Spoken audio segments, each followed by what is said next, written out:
Today, my friends, I have for you something a little bit different, and this time, instead of going over a dragon attack, we're going to be going over the Pekka Bobat attack strategy here at Town Hall 11. So this attack strategy, as I've probably made hundreds of videos on it, is a strong strategy. You realistically want to try and take advantage of how the base is designed, and also you want to try and look for a few key things in order to use this attack. For one, I think the first thing that we have to do with any base design is base identification. It's extremely important, and we got to also really make sure that we take a look at different base designs in order to physically know exactly which strategy will work on which base. So for instance, if we take a look at this base design here, I think one of the biggest things I see on this one is that if we cut this base, there is this little area right there that you see that there is kind of like a space in there. There are no walls connecting it, meaning that there are two separate areas of this base. However, where the eagle and one of the multis are is actually going to be right around in this top section, meaning that if we have the king funnel down here and then have the queen walk in this direction with the wall wrecker going in with the Pekkas and bowlers, we can actually get most to all of those wizard towers, meaning that then we can actually get a lot of value for the bat spells.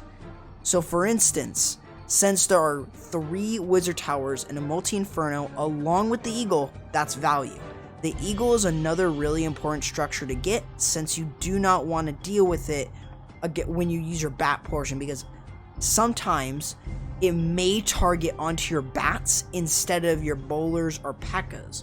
And that could really spell trouble, because if one hit from that eagle and just say bye to your bats, they are going to be gone. So you got to really consider this and take that in, so then you can deal with the eagle fairly quickly. So because you're using the wall wrecker, you want to really take a look at where that town hall is, and that's going to help you in order to know exactly where your wall wrecker is going to path.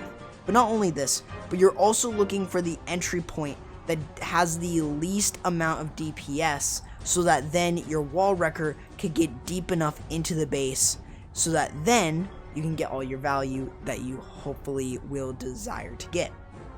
Now with this, usually you're going to be using the king with a wizard.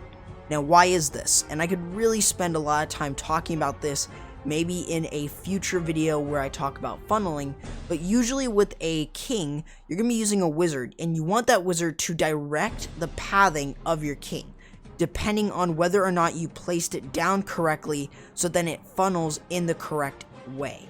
That's going to be the idea with this. So there are a lot of different things to sort of speak about with this. However, specifically trying to make sure that your king goes in the right direction is extremely important. That's why you typically use a wizard with the king. Now, as you're entering into the base, you should have set another funnel on the opposite side with a baby dragon possibly. It's a good option, or you could have used a Pekka, or even, a bowler for a bowler bounce or whatever. But as you're entering into the base, you should have the Grand Warden going in with your wall wrecker, your bowlers, and your Pekkas, along with the queen obviously. And your rage spell should be used with that portion. Now, you're going to use your Grand Warden's ability to protect the bowlers, Pekkas, and also the wall wrecker to get deeper into the base. This is extremely important because you do not want the bowlers dying because of the eagle or because of a giant bomb or something like that. Now, this is actually going to give you guys an example of a bat wave. What is a bat wave? A bat wave is when the bats go on the outside of the base to get value. This is extremely good, especially if you want to predict the pathing of your bats. So this is actually going to include how are you going to deal with the wizard towers and all that. So if we notice from this example here, an ice golem was used in order to tank for the bats, and that's not a bad option because it gives you a free raid or a free freeze because of it. So typically it's a good way to tank for the bats as they move through. And then you're just going to use your freeze spells over any area that really needs to be frozen. So Splash and also Teslas/Expos are huge to freeze up, especially Expos and Teslas because they hit so fast. Mostly Teslas sometimes if they don't get overwhelmed, and then maybe expos since they shoot at a really quick rate. So definitely those are a few things to keep in mind. So now let's go ahead and jump into another example with this attack strategy. So on this base design right here, there's a couple things to notice. For one, there is a lureable CC. So this is something that you can always take advantage of. If you have maybe one troop or something like that, you can lure a CC out just like this. Just use a loon or something along those lines to lure it out. So it's fairly easy to lure out here. Now, not only this, but if we also consider just taking a look at the base design in general, if we enter in from around this way, we can actually break into the Eagle compartment, which gives us access to the multi-inferno if we use a jump spell. And using a jump spell is actually not a bad idea, since you will actually notice it right here that there is a jump spell being used. You may not be able to see it in full, however, it is right there, and it's specifically, its job is in order to jump into the base and actually get some of the traction from the bowlers and the Pekkas, and also bowlers from the wall wrecker, to actually get into those areas and start, surrounding them, so that then it's easier time and you're getting more value for your bats. You also notice that there is a single inferno. This strategy will still work against single infernos, but not if you're going into them head on. That means you most likely, most of the time, if you're dealing with a single inferno, you want to try and go in away from the single and get some sort of value from there. This way, you are still getting some sort of value, but you're just not getting any of the infernos since they're both set to single. Now, usually you want to use the Grand Warden's ability over the wall wrecker in this case in order to deal with that single inferno if there is double singles. In this case, there's a one multi, which means that that's good for us. We can take that out without having to use the Grand Warden's ability too early in the attack. But since it wasn't a single. So obviously what we want to do is we want to set the funnel either by a Queen Walk or with an Electro Dragon or a Pekka or something like that. But then we want to do the same thing with the other side so that then we have easy pathing into the base. We want to keep in mind the Town Hall, because this is going to give us the amount of value that we need in order to get through the rest of the base with the bat spells. So in terms of this, we usually want to try and use a baby dragon to set the other side of the funnel. This is where using the coconut loon to soak up any seeking air mines is going to be really important. Sometimes you can even have that electro dragon actually be sniped out because of a seeking air mine. So this is extremely important to remember, since you don't want your funnel to go terrible, as far as what I would say. But creating the funnel for your Pekkas and bowlers is what's really important, so then you can send in your queen, your healers, and also your Grand Warden to move into the base. You notice that 2 of those Pekkas actually didn't go into the inside of the base, which is fine, because we still have 2 of them going in and majority of the bowlers moving in. You can also see here that the jump is being used. Even though the wall wrecker got through that compartment, we can actually get into much more of the base. And another thing, if we notice that the Grand Warden's ability was used in order to tank for as many of those troops as possible over that single inferno, especially the Pekka. Now, if we notice, the queen did find a tornado trap. This is really important, because if a loon trips a tornado trap, then that means that the bats will actually be swooped up into that tornado trap and will be killed. So that's really, really important to keep in mind. Now with this, you can see that there is a CC and you are going to have to deal with it. But not only this, but notice that there is a bat bomb here. Using freeze spells, or using the freeze and the bats themselves, they can get through it. You also notice that the baby dragon there is actually chasing down the bats there, and sometimes that may happen if you do not lure out the CC. However, if you do plan on luring out the CC, then this won't be a problem. What you can see from here is that the baby dragon is dealing with the bats as they move through. However, you should still be able to get the 3-star more often than not, because you will still have at least a couple wizards. You might still have a Pekka up, and you probably will still have an ice golem if you do plan on using so.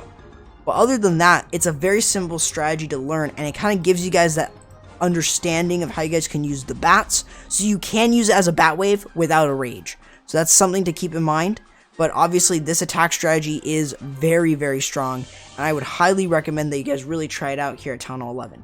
So if you guys are actually enjoying the video, let me know in the comments below, and also feel free to subscribe if you guys are new to the channel, and also feel free to comment down below if you guys want to see another Pekka Bobat video kind of like this, or maybe on a different strategy. Let me know in the comments below.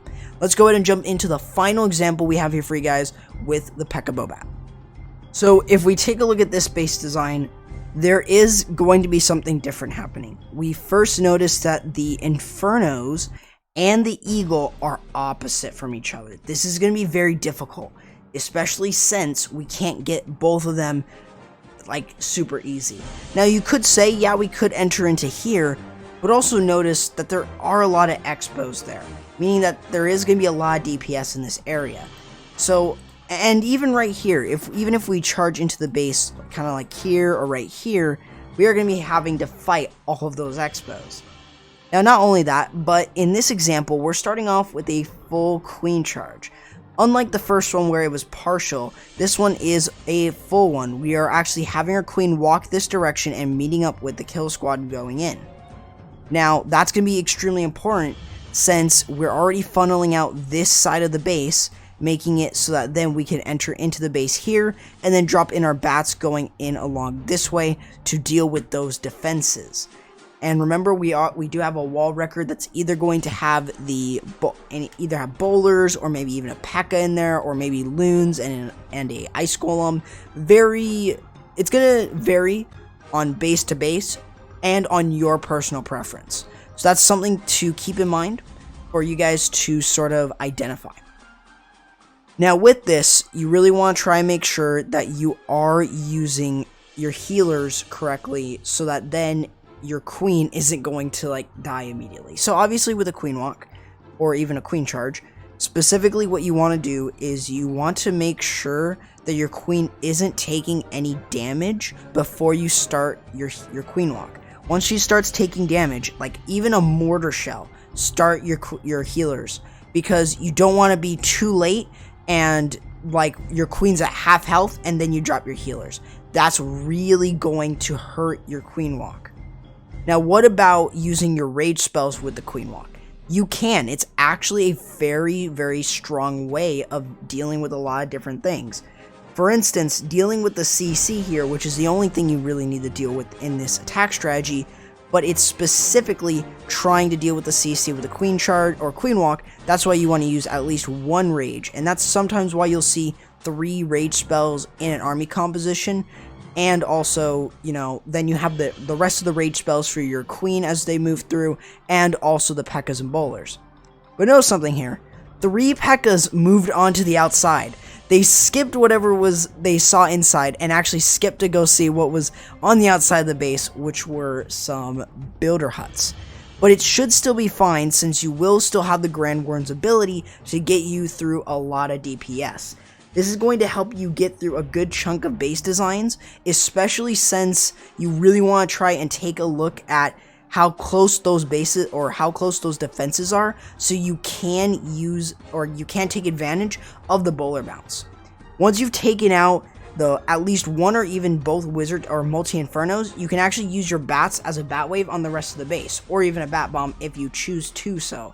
However, bats usually accumulate better, especially if you're going in away from splash and also you have a bat wave, so that then they accumulate and they're going to be able to easily destroy the base. And they can be used for cleanup as long as there are no air troops near them.